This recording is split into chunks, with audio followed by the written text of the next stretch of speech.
നമസ്കാരം.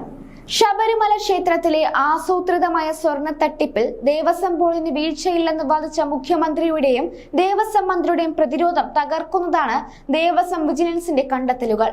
ഒരു ഉദ്യോഗസ്ഥന്റെ ഇടപെടലാണ് വലിയ ചതി ഒഴിവാക്കിയത്. 2024 നവംബർ 1 നിലവിലെ ദേവസ്വം ബോർഡ് ദ്വാരപാലക ശില്പത്തിന്റെ പാളി വീണ്ടും ചെന്നൈയിലേക്ക് കൊടുത്തുവിടാൻ അംഗീകാരം നൽകിയിരുന്നു. 2019 സംഭവിച്ച അതേ വീഴ്ച 2022 ബോർഡ് നേതൃത്വത്തിനും സംഭവിച്ചു.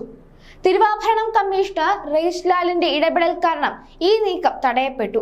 സ്മാർട്ട് ക്രിയേഷൻസിൽ ഒരിക്കൽ സ്വർണം പൂശിയ സ്വർണം വേർപെടുത്തി വീണ്ടും പൂശാൻ കഴിയില്ല എന്ന് തിരുവാഭരണം കമ്മീഷണർ ബോർഡിനെ അറിയിച്ചു. ഉണ്ണികൃഷ്ണൻ പോറ്റിയുടെ സമ്മർദ്ദത്തെ തുടർന്ന് സ്മാർട്ട് ക്രിയേഷൻസുമായി ബന്ധപ്പെട്ടപ്പോൾ അവർക്ക് സാങ്കേതിക വിദ്യയുണ്ടെന്ന് പറഞ്ഞെങ്കിലും തിരുവാഭരണം കമ്മീഷണർ പോറ്റിയുടെ കൈവശം കൊടുത്തുവിടാൻ സമ്മതിച്ചില്ല. അങ്ങനെയാണ് ഉദ്യോഗസ്ഥരും അനുഗമിച്ചത്.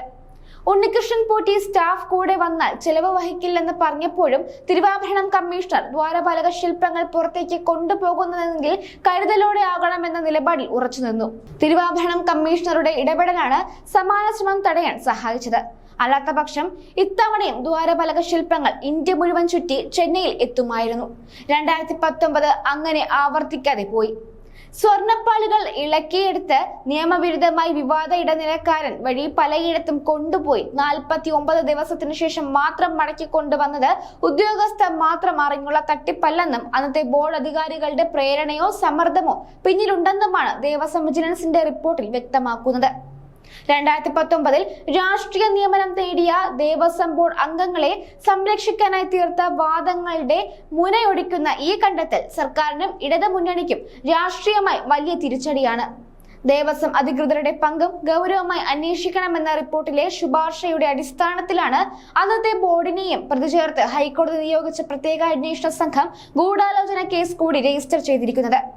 തട്ടിപ്പ് നടന്ന കാലത്തെ ദേവസ്വം ബോർഡ് പ്രസിഡന്റ് എ പത്മകുമാറും അംഗം എൻ വിജയകുമാറും CPM നോമിനികളായിരുന്നു. മറ്റൊരംഗമായ KP ശങ്കരദാസ് CPI പ്രതിനിധിയും. പത്തനംതിട്ടയിൽ CPMന്റെ പ്രമുഖ നേതാവ് കൂടിയാണ് പത്മകുമാർ. ശബരിമലയിലെ സ്വർണ്ണ തട്ടിപ്പിന് ചുക്കാൻ പിടിച്ചെന്ന് അന്വേഷണത്തിൽ കണ്ടെത്തിയ ഉണ്ണികൃഷ്ണൻ പോറ്റിയെ അവതാരമായി പോറ്റി വളർത്തിയത് ആരെന്ന ചോദ്യവും ഉയരുന്നു. ഒരു സ്ഥിര വരുമാനവുമില്ലാത്തയാളെന്ന് അന്വേഷണത്തിൽ കണ്ടെത്തിയ പോറ്റിയെ ശബരിമലയിലെ സ്വർണം പൂശലും ശ്രീകോവിൽ വാതിൽ പുതുക്കിപ്പണിയലും അടക്കം ഒട്ടേറെ നിർണായക കാര്യങ്ങളുടെ സ്പോൺസറാക്കി അവതരിപ്പിച്ചത് ഉദ്യോഗസ്ഥരുടെ മാത്രം അറിവോ അനുമതിയോ കൂടിയല്ലെന്ന് വ്യക്തമാണ്. വിജയ് മല്യ പൊതിഞ്ഞത് തനി തങ്കം തന്നെയാണെന്ന ദേവസ്വം വിജിലൻസ് റിപ്പോർട്ടിനെ സാധൂകരിക്കുന്ന കൂടുതൽ തെളിവുകളും പുറത്തേക്ക് വരുന്നുണ്ട്. 1998 വിജയ് മല്യയുടെ UB ഗ്രൂപ്പ് ദേവസ്വം ബോർഡിന് നൽകിയ കത്തിൽ മേൽക്കൂരയിലും ദ്വാരപാലക ശില്പങ്ങളിലും പൊതിഞ്ഞ സ്വർണത്തിന്റെ യഥാർത്ഥ കണക്കുകൾ ഉൾപ്പെടെ വ്യക്തമാക്കുന്നുണ്ട്. 1564.190 ഗ്രാം സ്വർണമാണ് ദ്വാരപാലക ശില്പത്തിൽ പൊതിഞ്ഞത്. മേൽക്കൂരയിൽ 10219.980 ഗ്രാം സ്വർണവും പൊതിഞ്ഞു. തങ്കം പൊതിഞ്ഞതിന്റെ വിശദ വിവരങ്ങളുള്ള ഈ കത്താണ് ദേവസ്വം വിജിലൻസിന്റെ പ്രധാന തെളിവ്. ഇതിന്റെ പശ്ചാത്തലത്തിൽ 1998 കാലത്ത് ശബരിമലയിലെ സ്വർണം പൊതിയുന്ന ജോലിയിൽ ഏർപ്പെട്ടിരുന്നവരുടെ അടക്കം മൊഴികൾ വിജിലൻസ് ശേഖരിച്ചിരുന്നു.